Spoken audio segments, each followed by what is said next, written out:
Greetings, Ani, Bojo, Kwekwe. It's Catherine here from Moonstarlodge in Central Ontario with your Indigenous perspective on all things cartomancy, and we're doing an experiment on astrological readings. So this month, for the month of August, this is the sign of Gemini, and it's an important thing that if you like this video that you give us a thumbs up and subscribe, because that lets us know that you're liking what you're seeing, and we will continue.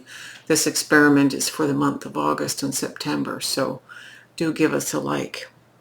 As you know from my weekly and weekend readings, we do Indigenous perspectives, as I mentioned. So during this month of August, we have the first full moon.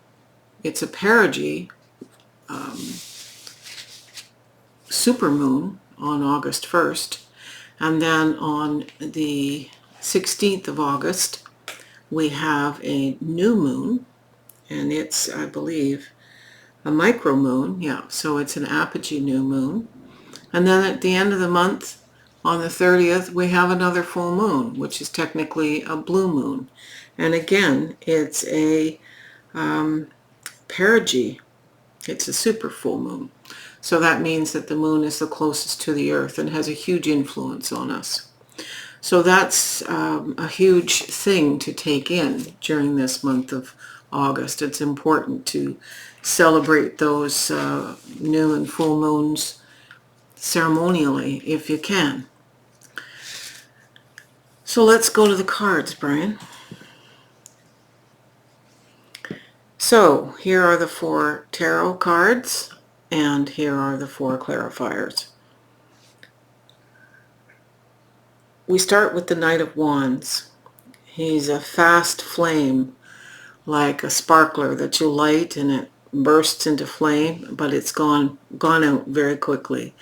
So if this is a person that is external to you, somebody you meet, use your time with them wisely and get out of them the information that you need, because they'll be gone as quickly as they came in.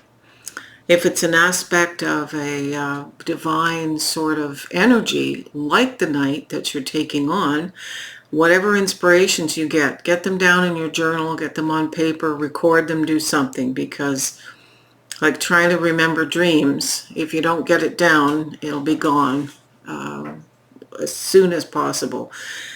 Wands are fire, and the fire element is spirit, and it is the fantastical passion behind creativity. It is our soul source. So this is a very important time, Gemini, in the month of August. And the Knight is clarified by the Emperor. The Emperor is a fatherly, patriarchal figure, but it's not gendered. You're taking on the attributes, or you're meeting someone. If it's an internal, you're taking on the attributes. If it's an external thing, it's a meeting with somebody who has the attributes of the Emperor. And so it's about law and order and structure and fair rules, that sort of thing, infrastructure to things. It's orderly and it's benevolent. So there's a kind of a tempering of the speed here with which the Knight of Wands enters, with the more down-to-earth structured Emperor. So this is an important thing. Whatever this is for you that's developing, Gemini, you need to pay attention. Following this is the 3 of Moons, which is the 3 of Cups. And so there's frolic and play, joyfulness, and attention to as much fun as there is something new that's brewing. It's clarified by metamorphosis, change and expansion. Expansion begets a vibrational increase. So this is hugely important.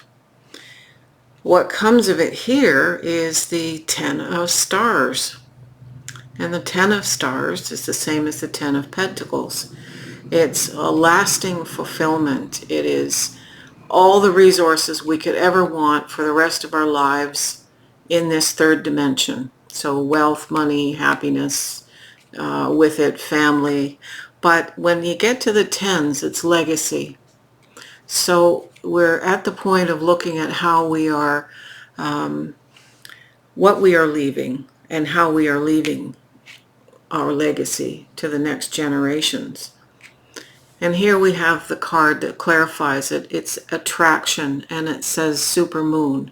So that's very, very interesting because we have a supermoon on the 1st and we have a supermoon on the 30th. So this is obviously an attraction. When the moon is this close to the earth, the tides rise higher, babies are born, there's a lot of stuff happening. And by I say babies are born, obviously babies are born, but it's very much more likely that the amniotic fluid will, the membranes will rupture early. And I know that from working in obstetrics. Anyway, we have the Two of Stars following this Ten of Stars, which is about balancing. And it's juggling, balancing two disparate things. And doing so successfully. It's a stability card, juggling, if you will. But you do it. You're able to do it. And the clarifier here for the Two of Stars is the Queen of Wands. Now, this is a person whose energy enters the room 10 feet before you see them. This is a warm person, loving, nurtures the persons in her life that she loves. Now again, the queen is not gendered. It's just the attribute of a figure. This can be something that is within you, Gemini, as an aspect of you taking on the characteristics of this queen. Emotional, passionate, maturity, loving, magnetic, playful, beautiful. Or it could be somebody that you're going to meet that has these attributes. So all in all, what this says is there's a lot of ideas coming that have structure associated with them. There's playfulness, metamorphosis in a beautiful way. There's total security in it. You're attracting things and you're balancing it all. You can flip the camera, Brian. So what a wonderful reading for Gemini. I look forward to hearing from my good Gemini friends and from everybody who's listening to this, what you think about your reading, and I look forward to seeing you for the September reading. Feel free to give us that thumbs up, subscribe, send me a coffee. Aho.